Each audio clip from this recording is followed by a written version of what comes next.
Father, who was she? My daughter Katie's voice was soft, but it cut through the silence of my study like a falling stone in a still lake. I looked up from the aged, yellowed letter in my hand. Her twin sister, Tanya, stood beside her, her arms crossed, her expression a mask of questions she'd wanted to ask for years. They were 18, women now, and they had found the box. It's funny how we build entire worlds to protect ourselves from a single truth. We think if we build the walls high enough, the past can't climb over. But the past has patience. It just waits. How are you all doing today? I hope you're somewhere comfortable. Maybe the weather is nice where you are. Here, a storm was brewing, one that had been gathering for 18 years. My name is Bernard Shaw. This is the story of how I went from a man drowning in an ocean of grief to a father terrified of a single drop of truth. It's the story of how I stood in this very room, ready to sign away my entire fortune, just to see the smiles on my daughters' faces, to know they were finally whole. But let me start from the beginning, a beginning that was also an end. It was a Tuesday, a year to the day since I had buried my wife, Eleanor. The world kept spinning, deals were made, seasons changed, but my life had stopped on the day hers did. I lived in a massive house, a place people called a palace, but it was just a museum of silence. Every room echoed with her absence. Her favorite teacup was still on the nightstand. Her book was still open to the page she'd never finish. That morning, I did what I'd done every day for a year. I went to see her. The cemetery was quiet, the air cold and damp. I didn't bring flowers anymore. It felt pointless. She was gone. Flowers couldn't change that. I just stood there, a ghost visiting a grave, and I talked to her. "It's been a year, my love," I whispered to the cold stone. "The company made another billion. It means nothing. The house is empty, Eleanor. It's so empty. You were the life in it. You were my life." I told her about my day, about the ridiculous people I had to deal with, just like I always did. I told her I missed her laugh. I stood there for what felt like hours, letting the grief wash over me until I was numb. As I turned to leave, I heard it. A sound so small, it was almost lost in the wind. A cry, not of an animal, but of a baby. I froze. I looked around. The cemetery was deserted. It had to be my mind playing tricks on me. Grief does that. It makes you hear things that aren't there. But then I heard again, louder this time. It was real. It was coming from Eleanor's grave. My heart started pounding. I walked slowly back to her headstone, my feet like lead. And there, tucked right against the stone where her name was carved, was a large wicker basket. A blanket was laid over the top. The cries were coming from inside. My hands trembled as I lifted the edge of the blanket. Inside, nestled together, were two of the most beautiful babies I had ever seen. Two little girls with deep brown skin and wide, curious eyes that stared right up at me. They were perfect. They were impossible. Who would do this? Who would leave two babies in a cemetery? A small, folded note was pinned to the blanket. My fingers fumbled as I opened it. The handwriting was shaky. It said, "Please, give them a life. Keep them safe." That was it. No name, no explanation, just a desperate plea. I looked at their tiny faces, and the silence in my soul cracked. For the first time in a year, I felt something other than pain. It was a terrifying, overwhelming sense of purpose. I couldn't leave them. I wouldn't. I carefully picked up the basket and carried it back to my car. The entire way home, my mind raced. I was a billionaire. I could give them anything. The best food, the best clothes, the best education. But could I give them what they really needed? Could I be a father? I didn't know. But as I looked at them sleeping in the passenger seat, I knew I had to try. Eleanor and I had wanted children more than anything. We had tried for years. Doctor after doctor had told us it was impossible. We had a nursery built, filled with toys and dreams, but it had remained empty, a locked monument to our greatest sadness. When I got home, my housekeeper, Mrs. Gable, met me at the door. Her eyes widened at the sight of the basket. "Mr. Shaw, what on earth?" I explained what happened. She helped me take the babies inside, her practical nature taking over where my shock left off. As she unwrapped them from their shared blanket to check on them, a small object fell to the floor. It was a little metal pin shaped like a dove. I picked it up. It seemed familiar, but I couldn't place it.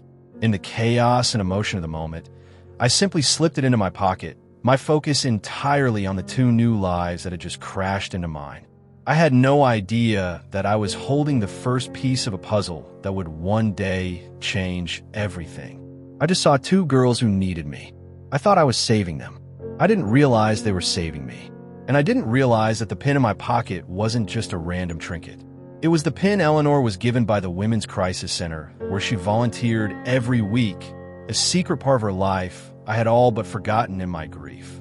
It was the first clue to a story that had started long before that day at her grave. I stared at their faces, two beautiful, identical questions aimed right at my heart. Katie's expression was one of gentle pleading, while Tanya's was a demand. They were a perfect team, covering both strategy and force. And in their hands, they held the key to the one room in my life I had kept permanently locked. "She was your mother," I said, my voice sounding hollow in the grand, wood-paneled study. It was a truth, but it wasn't the whole truth. It was a shield. "We know that," Tanya said, stepping forward. She placed a few of the letters on my desk. "But we don't know her. These letters, she talks about being empty. She talks about wanting a child more than anything. Was that because of us? Did she know about us?" Every word was a perfectly aimed dart. My carefully constructed world, the one where they were simply my daughters, no questions asked, was beginning to splinter. I looked down at Eleanor's familiar, elegant script. I had read these letters 1,000 times after her death, trying to find her again in the ink.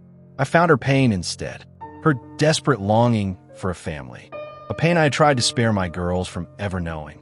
"Your mother," I started, my throat tight. "She loved you both from the moment I brought you home. She would have been the most incredible mother.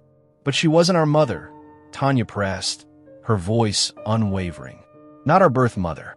Who was she, Dad? And why were her letters in a box hidden in the attic?" The betrayal wasn't in their questions. It was in my answer. I could have told them. I could have sat them down and explained the cemetery, the basket, the note. I could have shared the impossible, miraculous, and terrifying story of how our family was born. But I couldn't. My deepest fear, the one that haunted my sleep, was that the truth of their abandonment would break them. That knowing they were left behind would plant a seed of worthlessness that even my fortune and my love couldn't uproot. I saw my role as their protector, and protecting them meant lying. "The letters are private," I said, my tone sharper than I intended. I immediately regretted it. I saw Katie flinch. Eleanor was a very private person. She wrote about her feelings, her struggles with her health. "It has nothing to do with you. You're my daughters. The only thing that matters is that I chose you. I wanted you." It was a masterful deflection, or so I thought. I was framing my love as the entire story, hoping it would be enough to eclipse the parts one was hiding. Tanya scoffed, a small, bitter sound. "You chose us, right? Plucked us from the cabbage patch, I suppose." She picked up one of the letters. She mentions a place, the Haven, a center for women. She volunteered there. "Did you know that?" My blood ran cold. I had forgotten. In the fog of my grief, I had forgotten so many details of Eleanor's life that didn't directly involve me. She had been passionate about her charity work, especially the crisis center. She never spoke about the specific cases, only about the importance of giving women a second chance. Yes, of course, I knew I lied again. The second lie came easier than the first. It was just a hobby, something to fill her time. Katie, who had been silent, finally spoke. Her voice was quiet, but it held more weight than Tanya's anger. Was it father? Or was she looking for something? Was she looking for us? That question broke me. The innocence of it, the hope, the idea that their existence was not an accident, but part of a plan that involved Eleanor. It was a beautiful thought, and it was a dangerous one. "No," I said, standing up. The conversation was over. She wasn't. "Now, please, put the letters back. We will not discuss this again." The silence that followed was heavy, thick with unspoken words and disappointment. Tanya glared at me, her eyes flashing with a sense of injustice. But it was Katie's look that truly wounded me. It wasn't anger. It was a quiet, heartbreaking resignation. The look of a daughter who had just realized her father wasn't the hero she thought he was. She gathered the letters without another word, and they left my study, closing the door softly behind them, leaving me alone with my lies. I sank back into my chair, my hands shaking. I had done it. I had protected them, but it felt like I had just pushed them off a cliff. I reached for the phone and dialed the number for Arthur Vance, my lawyer and oldest friend. He had been with me since before I made my first billion, before I even met Eleanor. He was the only one who knew the full story of that day at the cemetery. "Arthur," I said when he picked up, "we have a problem. The girls, they found Eleanor's letters." Arthur's voice on the other end was exactly what I needed it to be: calm, steady, and devoid of emotion. "Bernard, we always knew this day might come. What did you tell them?" I recounted the conversation, the questions, my evasive answers. I told him about the mention of the Women's Center. "Good," Arthur said, after a moment of thought. "You did the right thing. You held the line. A messy past serves no one, least of all them. They have the Shaw name, a future brighter than anyone could dream of. Why complicate it with the sordid details of their beginnings?" His words were a comfort, reinforcing my decision. Arthur always saw things in terms of assets and liabilities. The girls' happiness was an asset. Their unknown past was a liability. It was simple risk management. "They won't let it go." "Arthur," I said, rubbing my temples. "Especially Tanya." "Then we get ahead of it," he replied smoothly. "Let me make some quiet inquiries about this haven. See what it was, if it even still exists. We control the information, Bernard. We control the narrative. That is how we protect them. That is how we protect the family." Protect the family. He meant protect the name, the legacy. For Arthur, they were one and the same. I trusted him completely. His loyalty had never been in question. He was the architect of my empire, the guardian of its gates. He saw my daughters as the most precious part of that empire, to be protected with the same ruthless efficiency as any other investment. We hung up, and I felt a small measure of relief. Arthur would handle it. He would contain it. But as I sat there, the silence of the house pressing in on me again, I couldn't shake Katie's face from my mind. The trust in her eyes had been replaced by a shadow of doubt. I opened a drawer in my desk and pulled out a small velvet box. Inside, resting on a cushion, was the little metal dove pin I had found in their basket 18 years ago. I had never shown it to them. It was another secret, another piece of the puzzle I kept locked away. I picked it up, feeling its cool weight in my palm. For 18 years, I had believed that protecting my daughters meant building a fortress around their past. I never considered that I was also building a prison. And in that moment, I realized my first betrayal wasn't just to them. It was to the desperate, hopeful plea of the woman who left them. Keep them safe. I wondered for the first time if safety and ignorance were really the same thing. The silence in the house was a different kind of silence now. It wasn't the empty, grieving silence I had known after Eleanor died. This was a charged, heavy silence filled with things unsaid. For 2 days, Tanya treated me like I was a stranger she was forced to live with. She'd answer my questions with a single word, her eyes looking past me, through me. Katie was quieter, which was somehow worse. She just seemed sad, and I knew I was the cause of it. I had built this beautiful, gilded life for them, and with a few clumsy lies, I had turned it into a cage. On the third evening, they came to my study again. The door opened without knock. Tanya stood in the front, her chin high, her expression set like stone. Katie hovered behind her, looking at the floor. It wasn't a question this time. It was a declaration. "We found it," Tanya said, her voice clear and strong. "The Haven. The building is still there. It's a community library now. We're going tomorrow." My heart dropped. They had gone behind my back. They were shutting me out. "You are not," I said, my voice firm. "You don't know what you're walking into. It's not safe. Safer than living in a house full of secrets," she shot back. "We're 18, Dad. You don't get to lock the door and tell us what's safe anymore. We're going. The only question is whether you're going to try and stop us." I looked from Tanya's defiant face to Katie's anxious one. I saw the fracture line, the crack that was about to split our family in two. In that moment, I saw my choice with perfect clarity. I could double down on the lies, try to forbid them, and lose them forever. Or I could tear down the walls myself, brick by painful brick. I was so afraid of what we might find, but I was more afraid of losing them. My protection had become a poison. It was time for the antidote, no matter how bitter it tasted. I stood up from my desk and walked around to face them. I took a deep breath. "You're right," I said. The words felt strange in my mouth. "You're not children, and you deserve the truth." Tanya's expression didn't change, but I saw a flicker of surprise in her eyes. Katie looked up at me, her own eyes wide.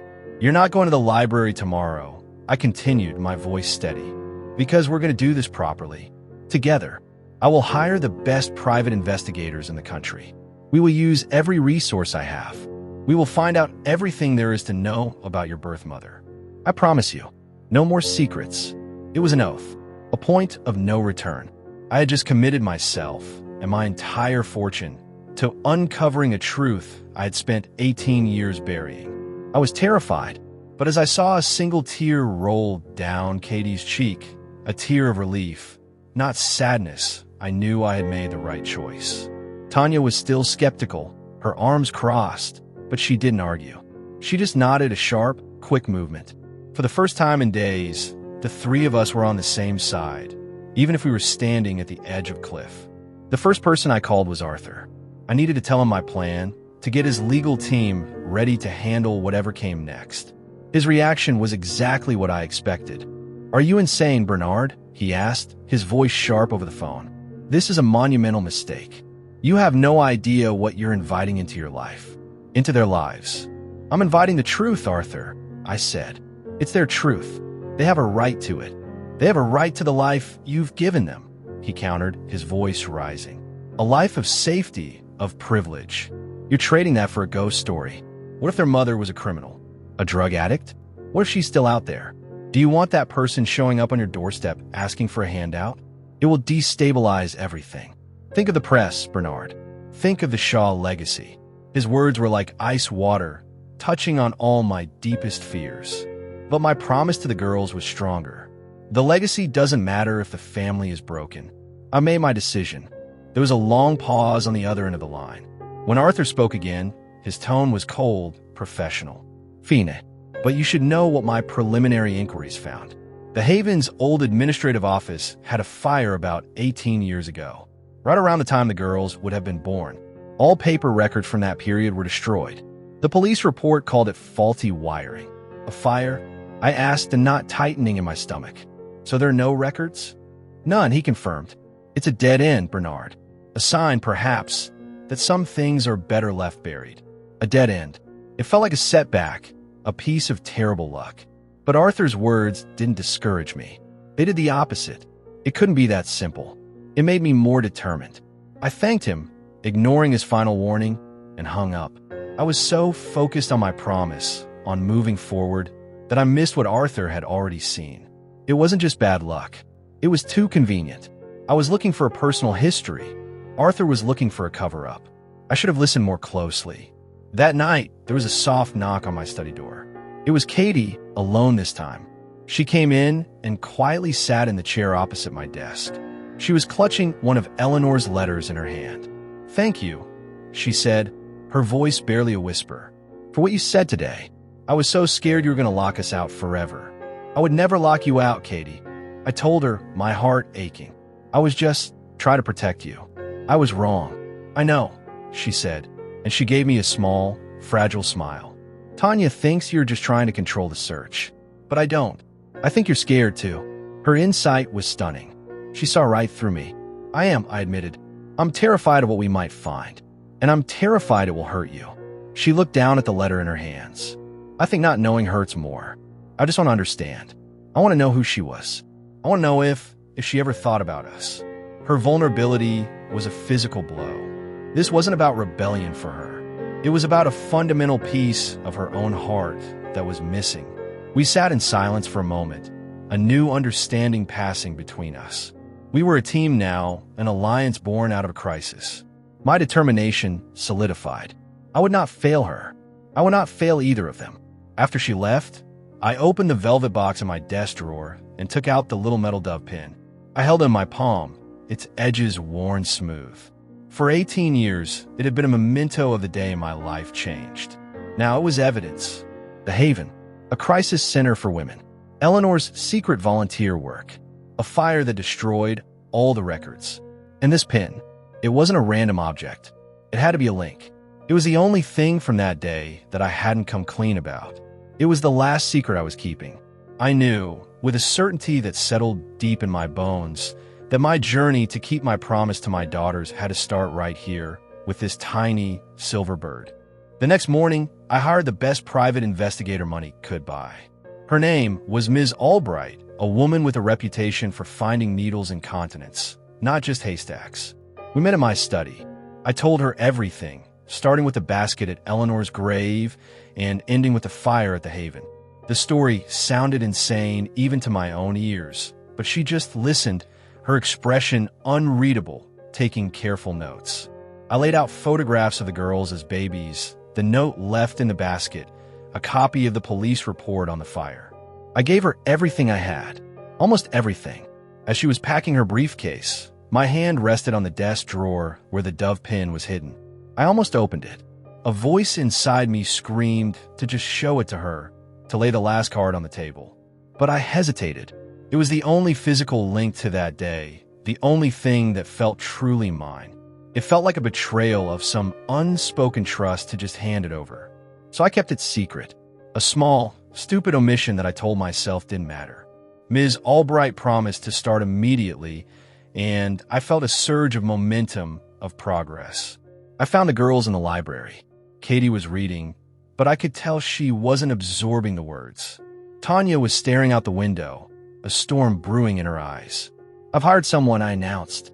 The best there is. She's already started. Katie's face lit up with genuine relief. Really? That's great, Dad. Tanya turned from the window. Hire by you. Pay by you.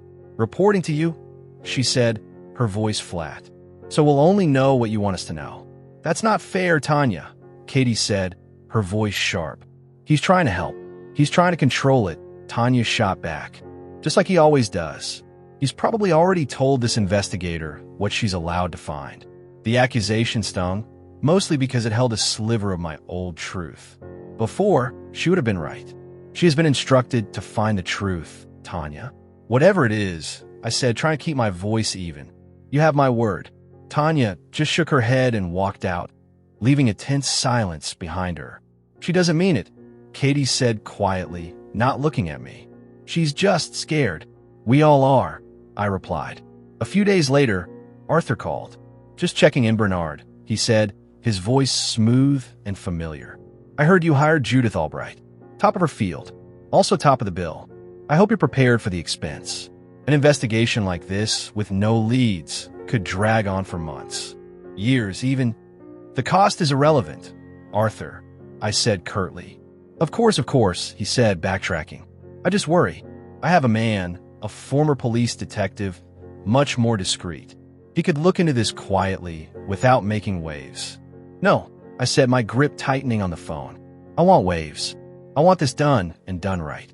Thank you for your concern, but Ms. Albright will be handling it. His concern felt suffocating, like he was trying to wrap me in cotton wool to keep me safe and blind. For the first time, I felt a flicker of annoyance, a question mark next to his name in my mind. Was he worried about me? Or was he worried about what Ms. Albright might find? The first breakthrough came a week later. Ms. Albright called. She had found a former nurse from the Haven. Her name was Carol Peters, and she had worked there for 20 years, right through the time the girls were born. She was retired now, living in a small cottage by the sea. It was the first solid lead we had. Hope, bright and dangerous, flooded my chest. I told the girls that evening over dinner. Even Tanya couldn't hide her excitement. Her cynicism melted away for a moment, replaced by a raw, anxious eagerness. When can we see her? She asked, leaning forward. I'll arrange it for this weekend, I said. We'll all go. For those few days, the house felt lighter. The three of us were a unit again, bound by a shared goal. We talked about what we would ask, what we wanted to know. It felt like we were on the verge of an answer, a resolution. It felt like the end of the uncertainty. The drive to the coast was mostly silent, each of us lost in our own thoughts. Carol Peters lived in a tidy little house that smelled of lavender and old books. She was a small, frail woman with kind eyes that seemed to swim behind her thick glasses. She remembered Eleanor. "Oh yes, the lovely Mrs. Shaw," she said, her voice soft. "A true angel. She had such a heart for the women who came to us. She'd sit with them for hours just listening." My heart ached, hearing this. A part of my wife I had barely known. I gently guided the conversation to the reason we were there. I showed her the photograph of the girls as infants. I asked her if she remembered 2 babies being left around that time. A change came over her. It was subtle, a flicker of something in her eyes. A nervousness. "Oh my," she said, handing the photo back. "It was so long ago. So many babies, you see. So many sad stories. My memory, it isn't what it used to be." Tanya leaned forward. "The fire," she said. "It happened right around the time we were born. Do you remember anything about that?" Carol's hands began to tremble slightly. She clasped them in her lap. "The fire? Oh, that was a terrible, terrible thing. Faulty wiring," they said. "We lost everything. All our records. A tragedy." She was reciting a line.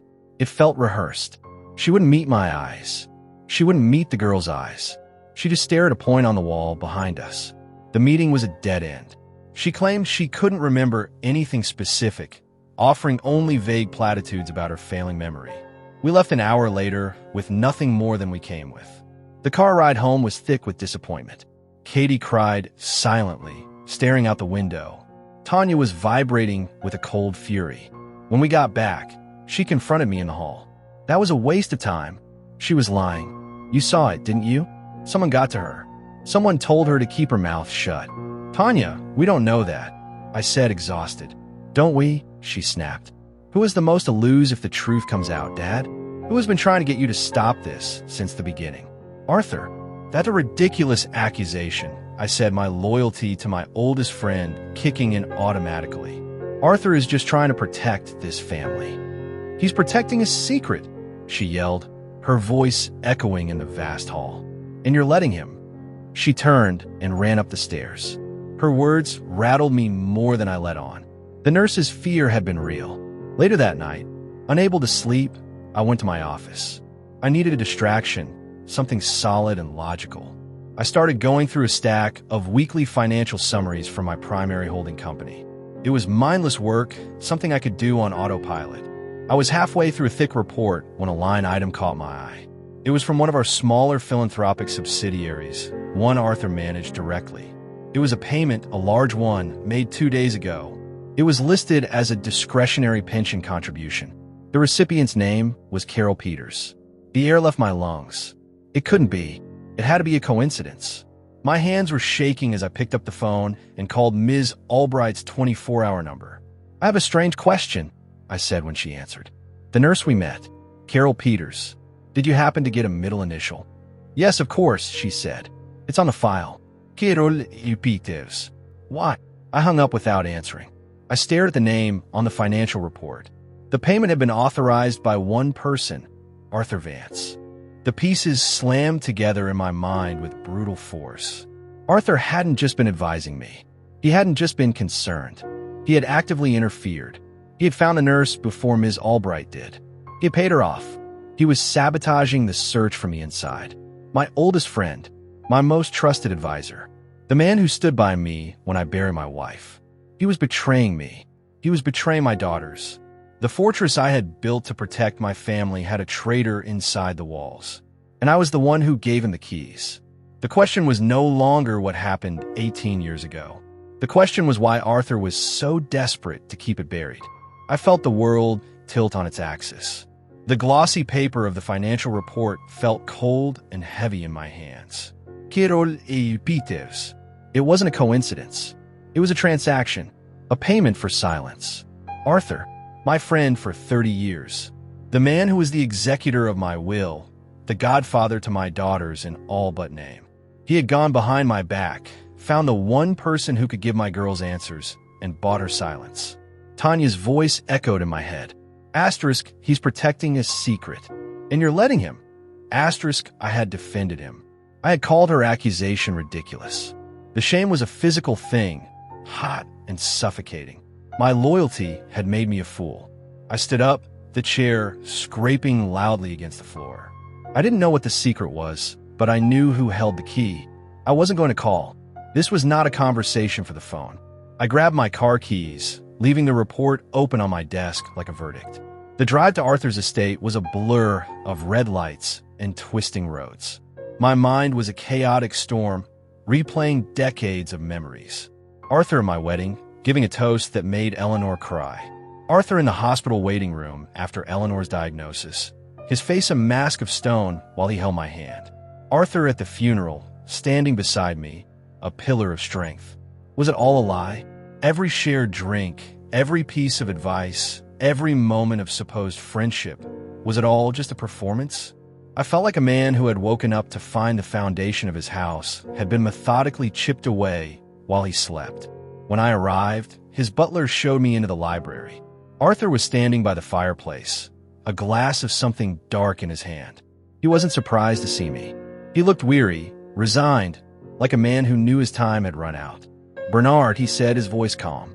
"I was wondering when you'd put it together." His lack of denial was more infuriating than any lie would have been. "How could you, Arthur?" I asked, my voice shaking with a rage so deep it barely made a sound. "You paid her.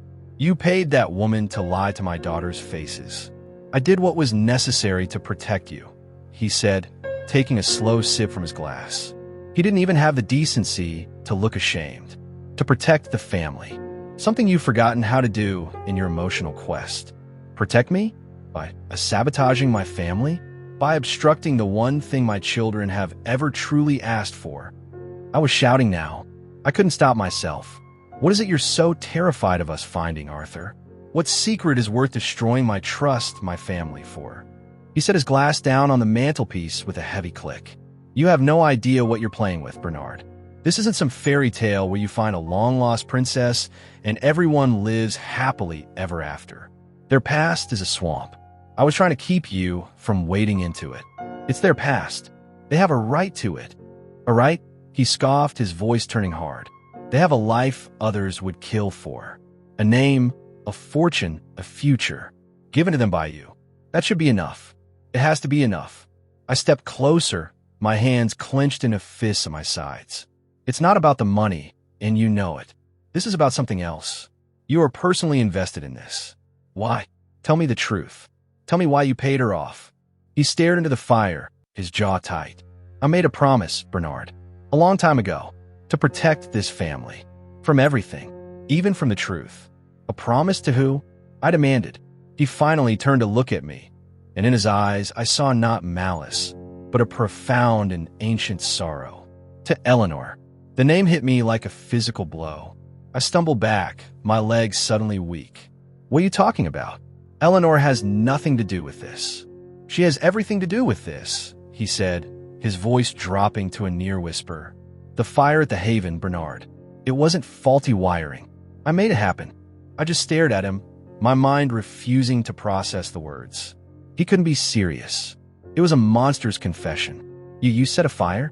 "I had a specialist make it look like an accident," he said, his voice cold and clinical. "All paper records were targeted. Nothing else. No one was hurt. It was the only way to sever the link. To protect her memory. To protect you." "Protect me from what? What link?" I felt like I was drowning. Arthur walked over to his heavy wooden desk and unlocked a drawer. He pulled out a thin leather-bound journal. It was Eleanor's. I recognized it instantly. She used to write in it every night. After she died, I couldn't bear to read it, so I had asked Arthur to keep it with her other personal legal documents. After the funeral, he began, holding the journal but not opening it. I went through her papers, as you asked. I found this. She wrote about everything. Her work at the Haven. A young woman there, pregnant with twins. A girl with no family, no support, terrified of what would happen to her babies. My blood ran cold. I couldn't breathe. Eleanor saw it as a sign, Bernard. A gift from God after all our failures. She was helping the woman, giving her money, finding her a place to stay. But she was doing more than that. She was planning to adopt the babies. A private arrangement. She was going to surprise you. The room was spinning. Eleanor, my Eleanor, planning to adopt children without telling me. A secret of that magnitude. It didn't make sense. The birth mother got scared. Arthur continued, his voice relentless, each word another nail in the coffin of the world I knew. She disappeared a few weeks before the due date. Eleanor was devastated. She searched for her, but she was gone. Then, Eleanor got sick. Her diagnosis came, and everything else fell away. She never spoke of it again. I think she buried it, believing it was another one of her failures. He finally looked up at me, his face etched with a terrible pity. The girl must have had the babies on her own. She must have known Eleanor was gone. Leaving them at her grave wasn't random, Bernard. It was a final, desperate message. For her, she was giving the children to the only person she thought would care for them. I collapsed into a chair, the force of his words stealing the strength from my bones. The entire story of my life, the foundation of my family, was a lie. I wasn't their savior. I hadn't found them by chance. I was just the man who was married to the woman they were intended for. I only figured it all out when you told me you'd found them, Arthur said softly. I pieced it together from her journal. I knew if you ever found out the truth, the messiness of it all, it would taint your memory of her. It would break you. So I cleaned it up. I buried the records. I made a miracle. It was a better story, Bernard. A cleaner one. My grief, my pure, uncomplicated grief for my perfect wife, was gone. In its place was a tangled mess of love, confusion, and a deep, aching betrayal. And my friendship with Arthur, the one constant in my life, was obliterated. He hadn't just been my friend. He had been the secret architect of my life, moving pieces on a board I didn't even know I was playing on. He had edited my reality to make it more palatable. Get out, I whispered, the words barely audible. Bernard, listen to me. Get out, I roared, launching myself out of the chair. Get out of my life. You are done. We are done. He didn't argue. He just looked at me one last time, his expression unreadable, and walked out of the library, leaving Eleanor's journal on the desk. I was alone, completely and utterly alone, stripped of my wife's memory, my oldest friend, and the very story of how I became a father. Everything I thought was true was gone. I was left with only the wreckage. I drove home, but I don't remember the journey. One moment I was in Arthur's library, the next I was standing in my own grand hallway, the cool marble floor pressing up through the soles of my shoes. Eleanor's journal was in my hand. It felt heavier than a block of lead. It felt like an anchor pulling me down into a place so deep and dark I knew I would never see light again. The girls were there, waiting at the bottom of the main staircase. They must have seen my car pull in. Katie's face was etched with worry. Tanya's was a mask of impatient demand. What happened? Tanya asked, her voice cutting through the ringing in my ears. What did Arthur say? I looked at their faces, these two beautiful women who were the center of my universe. The story of our family, the story I had told them and myself for 18 years, was a beautiful, simple lie. The truth was a tangled, ugly thing, full of secrets and betrayals that had started long before they were even born. And I was at the center of it, not as a hero, but as a blind fool. I couldn't speak. The words were stuck in my throat, choked by the ashes of my life. I simply held out the journal. Katie took it, her fingers brushing against mine. Tanya crowded in beside her, and together they opened it. I watched them read, their eyes flying across the pages of their mother's handwriting. I saw the story unfold again, this time on their faces. I saw the confusion turn to shock, the shock to a dawning, horrified understanding. They weren't just reading about a stranger. They were reading about Eleanor, the sainted woman whose grave had been their beginning. They were reading about her secret plan, her pain, her connection to a woman they never knew. When Katie finally looked up, her eyes were filled with a galaxy of unshed tears. She was going to adopt us? She whispered, the question hanging in the air like a ghost. She chose us, Tanya said, but her voice wasn't filled with wonder. It was flat, Dad. She chose us, and you never knew. How could you not know? You were her husband. The accusation was quiet, but it hit me with the force of a physical blow. It was the one question I had no answer for. My ignorance, which I had always seen as a product of my grief, now looked like something else entirely. It looked like neglect. It looked like failure. I started, my voice a dry rasp. I didn't know. You didn't know, Tanya repeated, her voice rising, gaining a sharp, cruel edge. You didn't know she volunteered at Crisis Center. You didn't know she was planning to bring home 2 children. You didn't know your best friend set a fire and paid people off to cover it all up. What did you know, Dad? Anything? Or were you just busy counting your money while your whole world was a lie? That's not fair, I pleaded, looking to Katie for support. But she wouldn't meet my eyes. She just stared down at the open journal in her hands, her face pale. She was lost, adrift in the wreckage of her own history. It's not fair, Tanya laughed, a bitter, ugly sound that echoed in the cavernous hall. You lied to us for 18 years. You told us our story was a miracle. It wasn't a miracle. It was a messy secret you were too stupid to even see. Every word was true. I had built them a palace on a foundation of lies I didn't even know existed. I had failed them. I had failed Eleanor. I had no defense. I just stood there, letting her anger wash over me because I deserved it. The next morning, the final nail was driven into my coffin. A courier delivered a thick envelope. It was from Arthur's law firm. Inside was a legal notice, cold and formal. It stated that he was invoking a clause in the Shaw family trust. A clause I vaguely remembered signing years ago. Something about protecting the estate if one of the trustees was deemed incapacitated.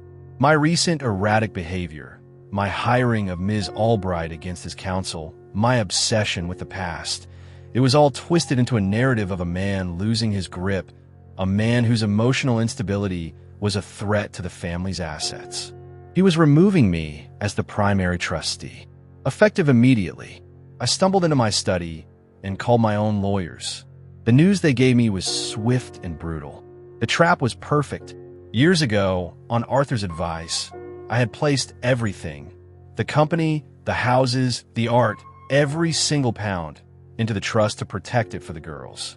Arthur, as co-trustee, had been given certain powers in the event of my incapacitation.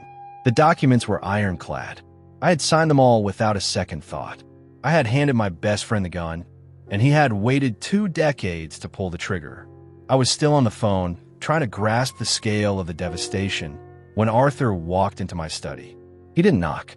He looked calm, dressed in a perfect suit, as if this were just another Tuesday business meeting. "I'm sorry it had to be this way, Bernard," he said, his voice laced with a false sympathy that made my stomach turn. "You snake," I whispered, dropping the phone into its cradle. "You planned this. All of it. I am securing the girls' future," he said, his voice hard. "Something you were about to destroy. I am honoring Eleanor's wishes. She wanted them to be safe. She wanted them to be Shaw's. I am the only one left who can guarantee that." The girls appeared in the doorway behind him, drawn by our voices. They looked from me to him, their faces torn. "Dad," Katie said, her voice trembling. "Arthur told us. He said you're going to lose everything, that you've been reckless." "He's lying," I said, my voice desperate. I looked at my daughters, pleading with them. "He's stealing from us. From you. Is he?" Tanya challenged, her arms crossed. "Or is he the only one who's ever been honest? He told us everything. He told us about Eleanor's plan. He said he covered it up to protect her memory, to protect you from a pain you couldn't handle. It seems to me he's the only person who's ever tried to protect this family." The words destroyed me. She saw his betrayal as a noble act. She saw my pain as weakness. Arthur had not only stolen my fortune, he had stolen my daughter's faith in me. He had reframed the story, casting himself as the quiet protector and me as the unstable, emotional fool. "You have a choice," Arthur said, his voice soft, directed at the girls. "You can stay here with the life your mother wanted for you, a life I can secure. Or you can follow him into whatever mess he creates next." I looked at my children, my beautiful girls. Their faces were a mixture of fear, anger, and confusion. And in that moment, I saw them make their choice. They chose security. They chose the man who had answers, even if they were lies. They chose the man who seemed strong, not the one who was falling apart before their very eyes. Tanya gave a sharp, decisive nod. Katie just looked at the floor, tears streaming down her face, and followed her sister as they walked to stand beside Arthur. My family was gone. "You can't stay in the main house, Bernard," Arthur said, the final, casual blow. "It's a trust asset now. There's a guest cottage by the lake. You can stay there for the time being. We'll make arrangements." He turned and walked out of the study, my daughters following him like lambs.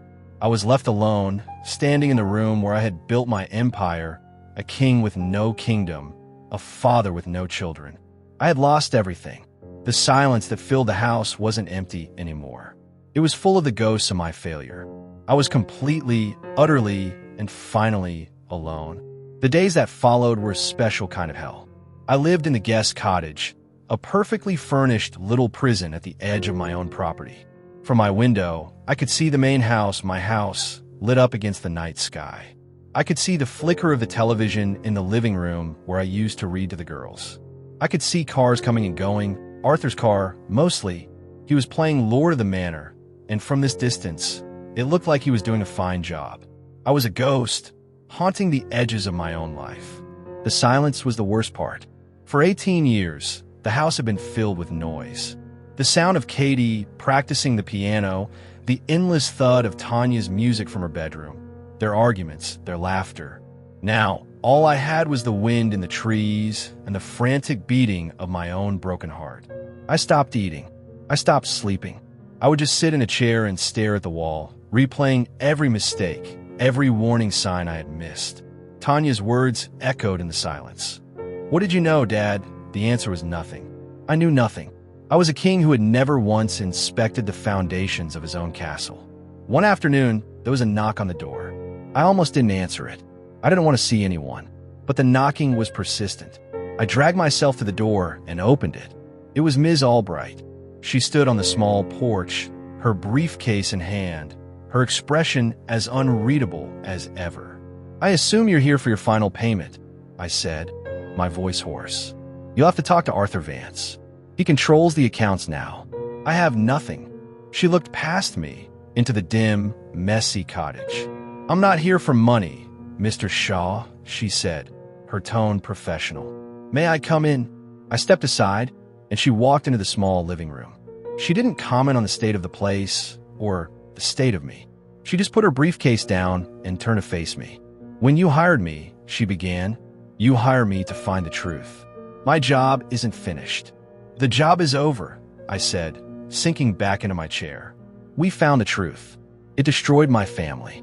There's nothing left to find." "I disagree," she said calmly. "We found Arthur Vance's version of the truth. That's not the same thing." After our visit to Carol Peters, she tried to contact me.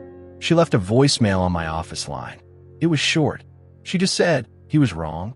It wasn't about protection. Then the line went dead. I tried to call her back multiple times.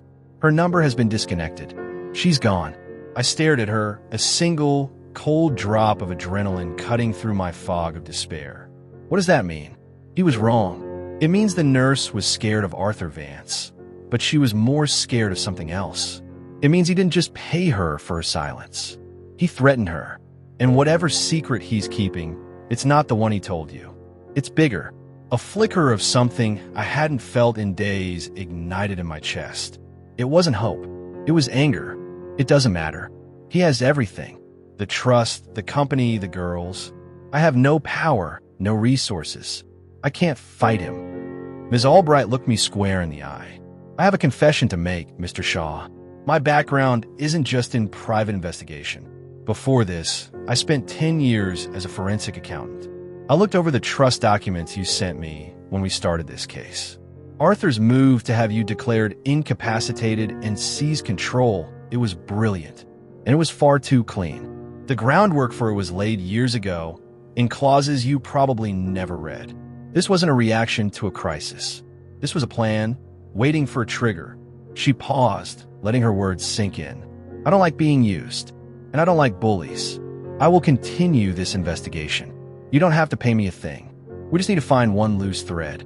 One thing Arthur doesn't know about. One piece of evidence he couldn't burn or buy." Her words were like a splash of ice water to my face. Here was a stranger, a woman I had hired, showing more faith in me than my own children. She wasn't looking at me like I was a broken old man. She was looking at me like I was a client who had been cheated. She was offering me a choice. I could stay in this cottage and rot, accepting the story Arthur had written for me. I could let my life end here, as a footnote in my own biography, or I could fight back. For the first time in days, I stood up straight.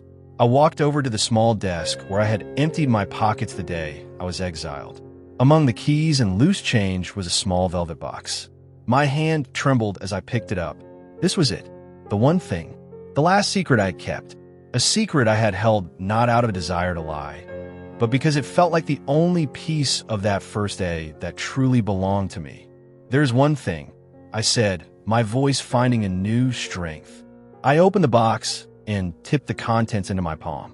A small, metal dove pin lay there, its silver surface dull under the weak light of the cottage.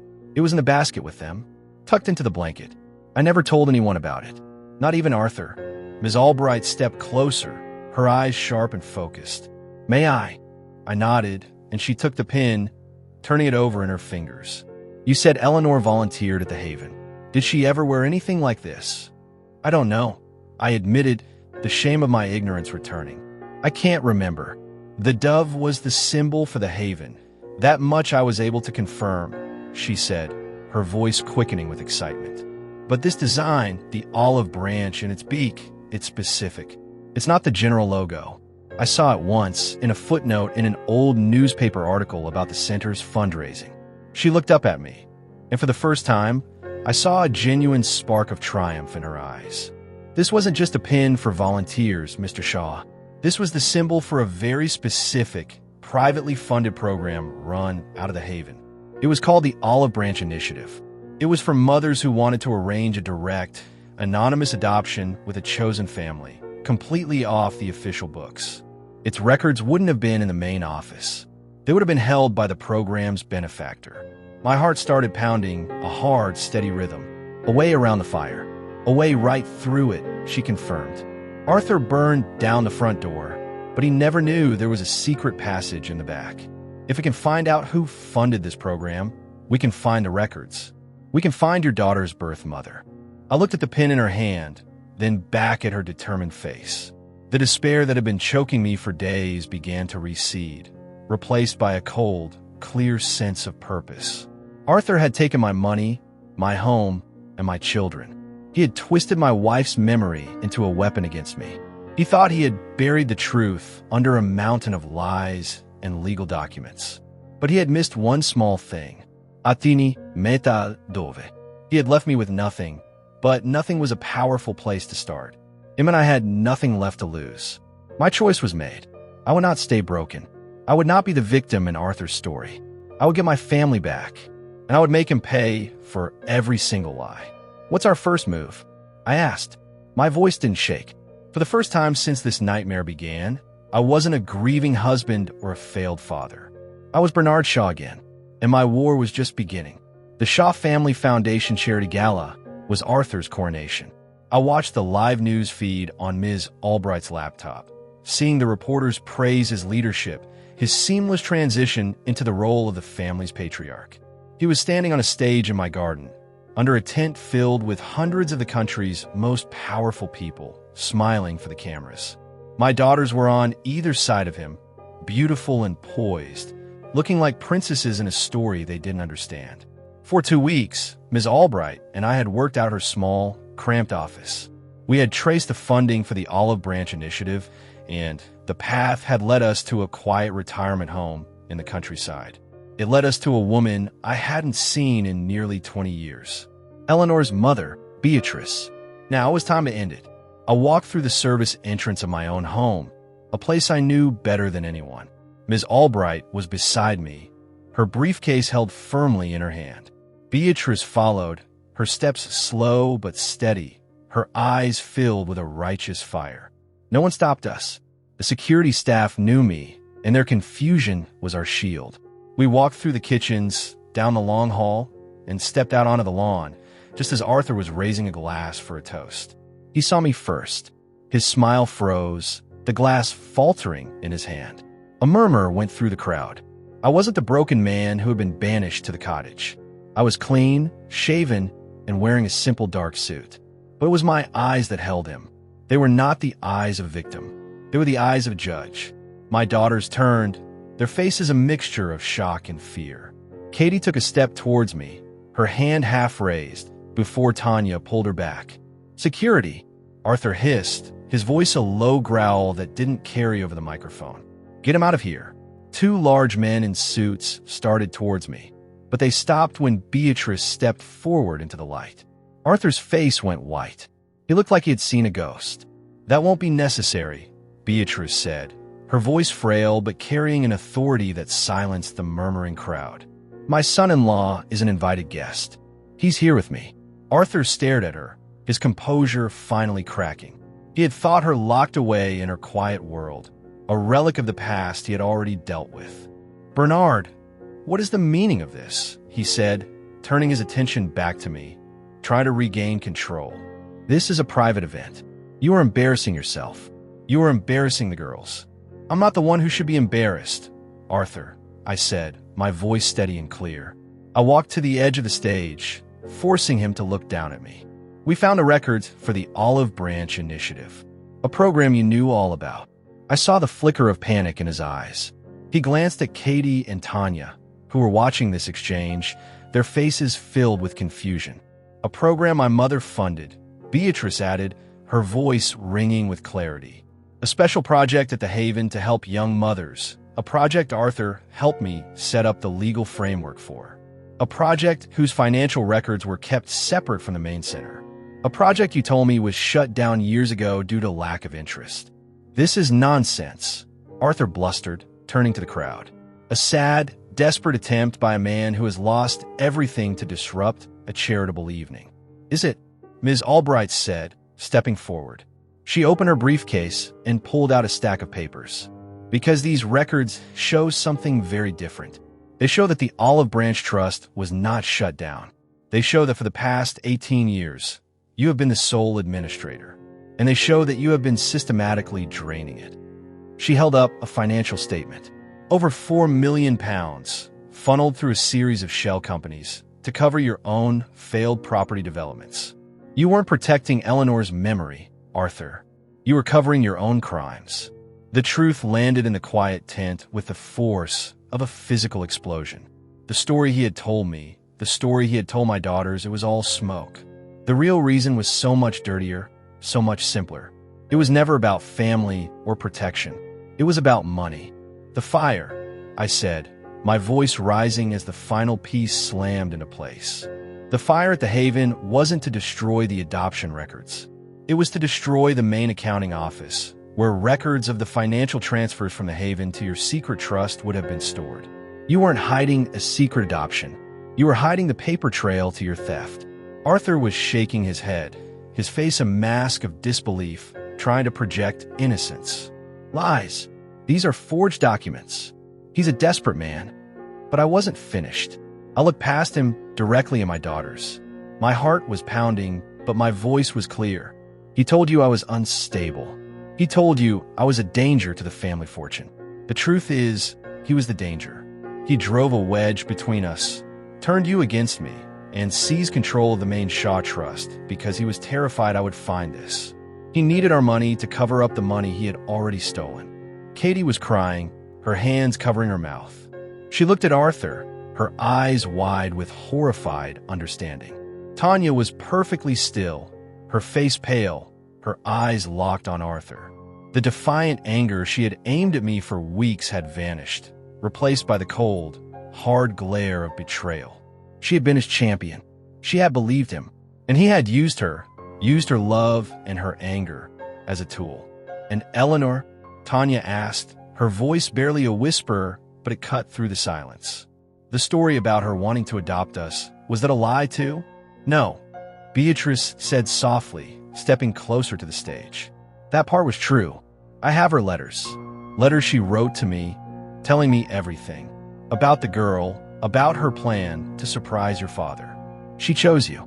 Her love for you was the one true thing in all of this." Arthur opened his mouth to speak, to deny, to lie one more time, but no words came out. He was trapped. The story was over. His world had collapsed. He looked out at the sea of faces staring up at him, the faces of his friends and colleagues, and he saw not admiration, but disgust. He was ruined. As if on cue, two uniformed police officers appeared at the back of the tent, their presence a final, undeniable punctuation mark to the evening. Ms. Albright had made the call an hour ago. Arthur saw them. The last bit of fight went out of him. He visibly deflated, shrinking in his expensive suit, becoming a small, pathetic old man on a brightly lit stage. He was escorted off the stage without a word. As he passed me, he wouldn't meet my eyes. He was nothing, a thief who had wrapped himself in the flag of friendship. I turned back to the stage. My daughters were standing there, alone, in the wreckage of their lives. The crowd, the reporters, the noise, it all faded away.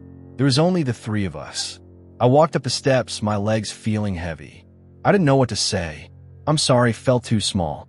I love you felt like a plea. So I just stood there. And then Katie moved. She ran to me, throwing her arms around my waist and burying her face in my chest, her body shaking with sobs. I held her, stroking her hair, the familiar weight of her a comfort so profound it almost brought me to my knees. After a moment, Tanya came forward, her movements slow, deliberate. She didn't hug me. She just stood in front of me, her eyes searching mine, filled with a universe of regret. "Dad," she said, her voice cracking. I was wrong.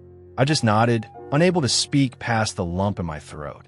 I reached out my other hand, and she took it. Her grip was tight, desperate.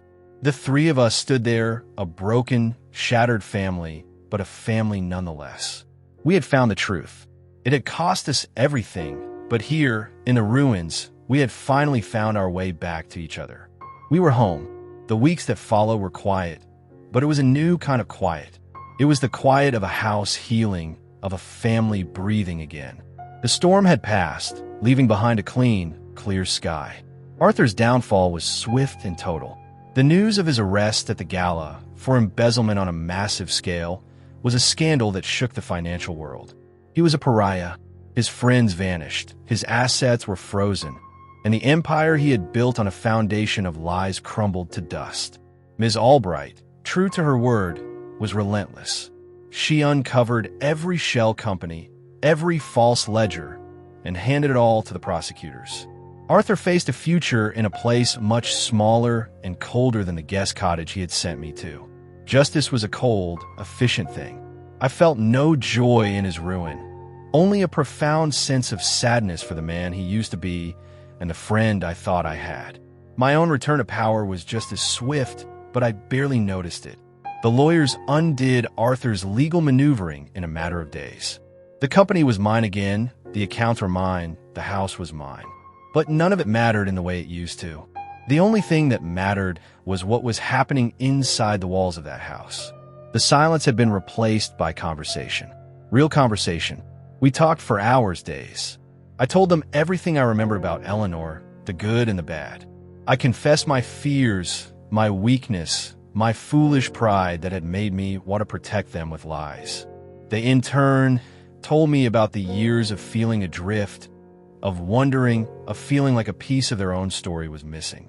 Tanya's anger melted away, replaced by a fierce, protective loyalty. And Katie's quiet sadness was gone, replaced by a gentle strength I had never seen in her before. We were rebuilding our family, not on the myth of a miracle, but on the solid, sometimes painful, ground of the truth. Beatrice, Eleanor's mother, became a fixture in our lives. She brought with her stories of Eleanor as a girl, filling in the gaps of my memory and giving the girls a grandmother they never knew they had. It was Beatrice who, one afternoon, sat us down in the living room and placed a thin file on the coffee table. It was the complete record from the Olive Branch Initiative, and on the first page was a name, Sarah Jenkins. "This is your birth mother," Beatrice said softly. The records include her last known address from about 5 years ago, and a letter she wrote, to be kept for you, in case you ever came looking. My breath caught in my throat. I looked at my daughters. This was it, the final door. Katie reached for the file with a trembling hand, while Tanya just stared at it, her face a mask of uncertainty. For 18 years, this had been their quest. Now that the answer was right in front of them, they seemed almost afraid to touch it. Katie opened the file and began to read the letter aloud, her voice soft and shaky. The letter was simple and devastatingly honest. Sarah wrote about being young, alone, and terrified. She wrote about Eleanor, the kind woman from the center who had offered her hope, a way out. She wrote about the impossible choice she had to make. "I knew I couldn't give you the life you deserved," Katie read, her voice cracking. "But she could. Eleanor could. I didn't want you to be lost in some system. I wanted you to be loved. Leaving you at her grave was the hardest thing I have ever done, but I knew she would have found you a home. I prayed you would be safe. I pray you were happy." We sat in silence when she finished, the weight of those words filling the room. After a moment, Tanya spoke, her voice thick with emotion. "I always thought she threw us away, that we weren't wanted, but she didn't. She was trying to save us." The question of what to do next hung in the air. Did we try to find her? Did we disrupt the life she had surely built for herself? We talked about it for a week. I told them it was their choice, and their choice alone. I would support them, no matter what they decided. Finally, one evening, they came to me in my study, a united front. "We want to meet her," Katie said. "We don't want anything from her. We want to see her, and we want to thank her." It took Ms. Albright less than a day to find Sarah Jenkins. She lived in a small, tidy house in a quiet town 2 hours away. She was married with a teenage son. She worked as a primary school teacher. She had built a normal, happy life for herself. The girls decided to write her a letter first, giving her the choice, the power. We sent it, and we waited. The reply came 3 days later. It was one sentence. "I would like that very much." I drove them there myself. I waited in the car, parked down the street, giving them their space. My heart was pounding in my chest, a nervous rhythm for a moment that wasn't even mine. I watched them walk up the path to that small, ordinary house. I saw the door open, and a woman with kind eyes and a nervous smile step out. I saw them talk for a moment, and then I saw Sarah Jenkins wrap my daughters in her arms. The three of them stood there, crying and holding each other, a broken story he finally made whole. They were in there for over 2 hours. When they came out, they were smiling. It wasn't the kind of smile that comes from a fairy tale ending. It was a smile of peace, of closure. On the drive home, they told me everything. They told me about her husband, who knew their story and had supported her all these years. They told me about their half-brother, who was excited to learn he had sisters. There would be more visits, more conversations. It wasn't a reunion that erased the past, but it was a beginning that promised a future. They hadn't just found their birth mother. They had found the missing pieces of themselves. A few months later, on the anniversary of the day I found them, we all went to the cemetery. Me, Katie, and Tanya. It was a bright, sunny day. The stone on Eleanor's grave was warm to the touch. It was no longer a place of pure grief for me. It was a place of gratitude. I looked at my daughters standing there, so full of life and confidence. They were heading off to university in the fall, their futures stretching out before them like an open road. I thought about the man I was 19 years ago, a ghost lost in his own empty palace, a man who thought his life was over. I thought about the desperate plea on that note. Give them a life. Keep them safe. I had tried. I had made so many mistakes. I let fear guide me. But in the end, love had been stronger than fear, and truth had been stronger than lies. My daughters hadn't just changed my life. They had given me one. They had taught me that a family isn't something you build with high walls to keep the world out. It's something you build with open doors, ready to let the truth in, no matter how much it hurts. We weren't a perfect family, but we were real, and we were whole. It's funny, isn't it? How a single day can change everything. How a choice made in a moment of despair can lead to a lifetime of joy. I hope you're all doing well today. I hope you have people in your life who you can be honest with, who you can trust with your whole story. This journey has taught me that strength isn't about having no weaknesses. It's about having the courage to face them. If our story meant something to you, it would mean the world to us if you'd hit that like button and subscribe to the channel. And I'd love to read your thoughts in the comments below. What you think is the most important part of being a family? Thank you for spending this time with me. We have so many more stories to share. I'll see you in the next one.